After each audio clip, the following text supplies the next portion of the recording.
وہ مل کر رہے گا. جتنی دولت اللہ نے لکھی ہے وہ مل کر رہے گی، وہ ملے گی. ہم جو کچھ بھی کر لیں، ساری دنیا جمع ہو جائے،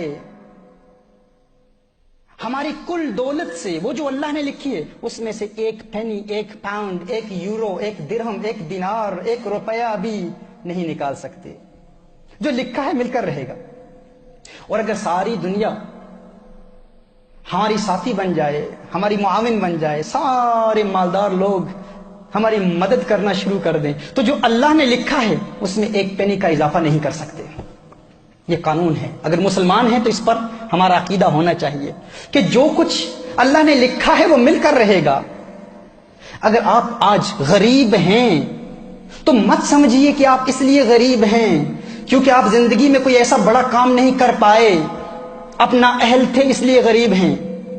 نہ، آپ غریب ہیں کیونکہ جتنا آپ کے لیے اللہ نے لکھا ہے وہی ملنا تھا. اگر کوئی ملٹی ملینئر ہے اور سمجھتا ہے کہ میں اپنی فہم اور فراست، ادراک اور شعور اور اپنے مناسب فیصلوں کی بنیاد پر میں ملینئر بن چکا ہوں، نہ، تو ملینئر ہے. اگر تو مالدار ہے تو اس لیے نہیں ہے کیونکہ تو اپنی محنت کی وجہ سے مالدار بنا ہے. تو مالدار ہے تو اس لیے ہے کیونکہ جو کچھ اللہ نے لکھا ہے وہ تجھے ملنا تھا. یہ اسلام کا قانون ہے، یہ اسلام کا اصول ہے. اگر مسلمان ہے تو اس کو تسلیم کرنا ہوگا. اگر ہم مالدار ہیں تو اس لیے ہیں کیونکہ اللہ نے تقدیر میں لکھا ہے. اب جو لکھا ہے وہ تو مل کر رہے گا نا، اس سے تو ہمیں کوئی محروم نہیں رکھ سکتا. تو پھر پریشانی کس چیز کی؟ پھر پریشان کیوں ہوتے ہیں؟ اب یہاں سوال پیدا ہوتا ہے، نیچرلی ایک سوال پیدا ہوتا ہے، ذہن میں ایک سوال آتا ہے کہ ٹھیک ہے اگر ایسی بات ہے تو پھر ہم کام کیوں کرتے ہیں؟ ہم محنت کیوں کرتے ہیں؟ گھر بیٹھے رہیں، کچھ نہ کریں تو پھر بھی مل جائے گا. تو آپ کو بتاؤں، یہی اسلام کا قانون ہے، یہی ضابطہ ہے. اگر آپ گھر میں بیٹھے رہیں، کچھ بھی نہ کریں، جو لکھا ہے وہ مل کر رہے گا. تو پھر ہم کام کیوں کرتے ہیں؟ کیونکہ کام کرنا رسالت محمد صلی اللہ علیہ وسلم کی سنت ہے. محنت کرنا، اور محنت کے ذریعے وہ جو اللہ نے لکھا ہے وہ تو ملے گا، لیکن محنت کے ذریعے اس کے حصول کے لیے حلال روزگار کمانے کے لیے کوشش کرنا، یہ کوشش میرے آقا کی سنت ہے، یہ عبادت ہے، اس پر ثواب ملتا ہے. ہم اس لیے کام نہیں کرتے کیونکہ جو اللہ نے لکھا ہے اس پر اضافہ ہوگا، نہ، یہ قانون نہیں ہے. ہم کام کیوں کرتے ہیں؟ کیونکہ کام کرنا سنت ہے، یہ عبادت ہے.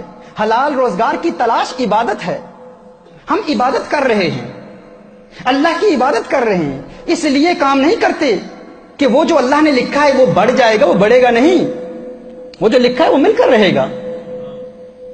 اب اس کا دار و مدار ہم پر ہے کہ ہم اسے کیسے تلاش کرتے ہیں. حلال ذریعوں سے تلاش کرتے ہیں یا حرام کے ذریعے تلاش کرتے ہیں؟ وہ تو ملے گا، الٹیمیٹلی وہ ملے گا جو اللہ نے لکھا ہے ہمارے لیے. تو جو ملے گا اس کے لیے پھر ہم گناہ کیوں کریں؟